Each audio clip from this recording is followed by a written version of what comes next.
दोस्तों, आखिरकार ऊंट पहाड़ के नीचे आ ही गया। कल तक जो बांग्लादेशी सुरक्षा बल यानी बीजीबी सीमा पर भारत की कंटीले तारों वाली फेंसिंग के सामने स्थानीय नागरिकों की आड़ लेकर सीना तान रहे थे और अपनी चौकियों से यह दिखाने की कोशिश कर रहे थे कि वह किसी भी कीमत पर भारत को अपनी सुरक्षा ग्रिड मजबूत नहीं करने देंगे। आज उनके हौसले पूरी तरह पस्त हो चुके हैं। उनका सारा गुरूर खाक में मिल चुका है। उसी बांग्लादेश बॉर्डर गार्ड के प्रमुख मेजर जनरल मोहम्मद अशरफ उजमा सिद्दीकी ने दिल्ली के नॉर्थ ब्लॉक में भारत के गृह मंत्री अमित शाह से एक अत्यंत गोपनीय और उच्च स्तरीय मुलाकात की है।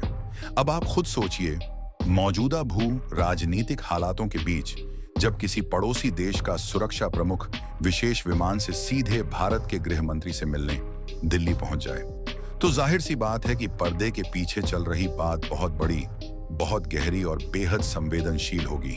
खुफिया सूत्रों और कूटनीतिक गलियारों से जो अंदरूनी खबरें छनकर हमारे पास आ रही हैं, उनके मुताबिक दिल्ली के नॉर्थ ब्लॉक के उस बंद कमरे की बैठक में बीजेपी प्रमुख ने दोनों देशों के पुराने रिश्तों और दोस्ती की दुहाई देते हुए बेहद लाचार और कांपते लहजे में साफ साफ कह दिया कि हमारी सेना भारतीय सुरक्षा बलों का मुकाबला किसी भी मोर्चे पर नहीं कर सकती।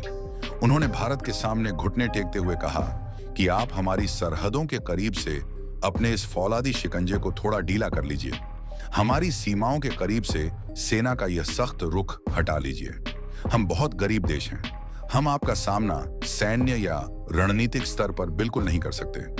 उन्होंने तर्क दिया कि सरहद के कुछ हिस्सों में आधुनिक तारबंदी होने और भारतीय चौकियों के निरंतर विस्तार से हमारे स्थानीय इलाकों और नागरिकों पर एक बहुत बड़ा मनोवैज्ञानिक और रणनीतिक दबाव बन रहा है। सीमा पार के एक शीर्ष सैन्य कमांडर के मुंह से निकले इन लाचार और बेबस शब्दों ने यह साबित कर दिया है कि भारत ने अपनी पूर्वी सरहद को पूरी तरह सील करने के लिए जो अभेद्य चक्रव्यूह रचा है, उसने विरोधी खेमे के पूरे कमांड स्ट्रक्चर की जड़ें हिलाकर रख दी है।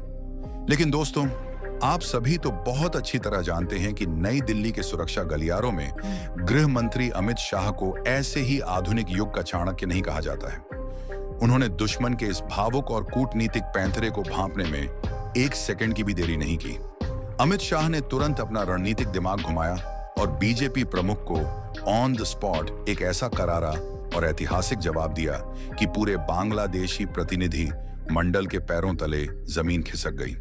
भारत के गृह मंत्री ने सीमा पार से आए इस सुरक्षा प्रमुख के सामने राष्ट्रीय सुरक्षा को लेकर एक ऐसी अचूक और फौलादी शर्त रख दी है जिसे सुनने के बाद ढाका के नीति नियंताओं को समझ ही नहीं आ रहा है कि वे भारत की इस शर्त को स्वीकार करें या दुम दबाकर पीछे हट जाएं। तो आखिर भारत के गृह मंत्री ने बंद कमरे की इस गुप्त बैठक में कौन सा ऐसा बड़ा दांव चल दिया है जिसने बांग्लादेश के पूरे सुरक्षा तंत्र को रातों रात पंगु बना दिया है? कंटीले तारों की फेंसिंग को रुकवाने के लिए अचानक यह गरीब देश होने का इमोशनल कार्ड क्यों खेला गया? और चाणक्य नीति के तहत भारत ने इस पूर्वी सरहद को हमेशा हमेशा के लिए सुरक्षित करने के लिए कौन सा गोपनीय मास्टर प्लान एक्टिवेट कर दिया है? आज के इस बेहद प्रामाणिक और विस्तृत विश्लेषण में हम यह सब कुछ जानेंगे। सैन्य विश्लेषकों का मानना है कि बीजेपी प्रमुख द्वारा बंद कमरे में एक महाशक्ति के सामने खुद को गरीब देश बताना और रहम की भीख मांगना दरअसल एक बहुत ही गहरी और सोची समझी अंतर्राष्ट्रीय कूटनीतिक चाल का हिस्सा है। वे बहुत अच्छी तरह जानते हैं कि भारत को सैन्य मोर्चे पर सीधे चुनौती देना उनके बस की बात नहीं है। वे सोच रहे थे कि इस लाचारी भरे तर्क को सुनकर भारत कूटनीतिक लिहाज से थोड़ा नरम पड़ जाए और अपनी पूर्वी सीमा पर बन रहे इस अभेद्य सुरक्षा कवच को बीच में ही रोक दे। चलिए अब बात करते हैं अमित शाह के उस ऐतिहासिक और करारे जवाब की जिसने विरोधियों के होश उड़ा दिए और उन्हें दिन में तारे दिखा दिए। भारत के गृह मंत्री ने दो टूक शब्दों में कहा कि अगर आप वाकई सीमा पर शांति चाहते हैं और यह मानते हैं कि भारत के इस फेंसिंग ग्रिड से आपके स्थानीय ढांचे पर रणनीतिक दबाव बन रहा है, तो बांग्लादेश सरकार को आज और अभी ऑन एड पेपर यह लिखित गारंटी देनी होगी कि उसकी जमीन का इस्तेमाल भारत के खिलाफ काम करने वाले किसी भी अलगाववादी संगठन, कट्टरपंथी नेटवर्क या अवैध घुसपैठ के लिए कभी नहीं होने दिया जाएगा। और सीमा पार से होने वाली किसी भी संदिग्ध गतिविधि को रोकने के लिए बांग्लादेशी सुरक्षा बलों को भारतीय सेना और बीएसएफ के साथ 24 घंटे संयुक्त रूप से रियल टाइम इंटेलिजेंस साझा करनी होगी। इस कड़ी और फौलादी शर्त ने बांग्लादेशी प्रतिनिधिमंडल को पूरी तरह बैकफुट पर ला दिया है। उनके पास इस बात का कोई जवाब नहीं था।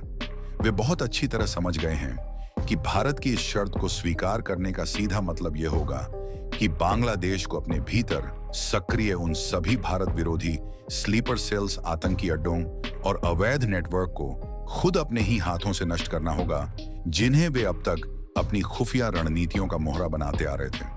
और अगर वे भारत की इस जायज और तर्कसंगत शर्त को ठुकराते हैं, तो नई दिल्ली को अंतर्राष्ट्रीय मंचों पर यह साफ साफ कहने का पूरा हक मिल जाएगा कि बांग्लादेश देश की नीयत में खोट है।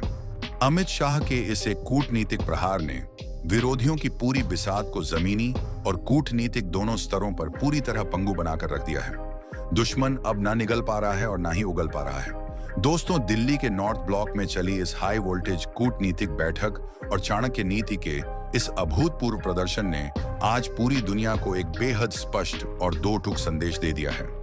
भारत की यह नई और मजबूत रणनीति यह साफ करती है कि हम किसी भी देश के साथ बेवजह का तनाव नहीं चाहते।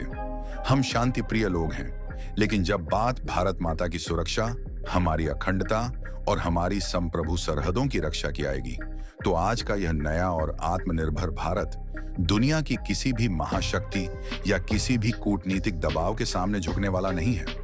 विरोधी खेमे ने बंद कमरे में गरीब देश होने का जो झूठा इमोशनल कार्ड खेलने की कोशिश की थी, उसका असली मकसद केवल अंतरराष्ट्रीय सहानुभूति बटोरना और भारत के इस अभेद्य सुरक्षा प्रोजेक्ट की गति को धीमा करना था।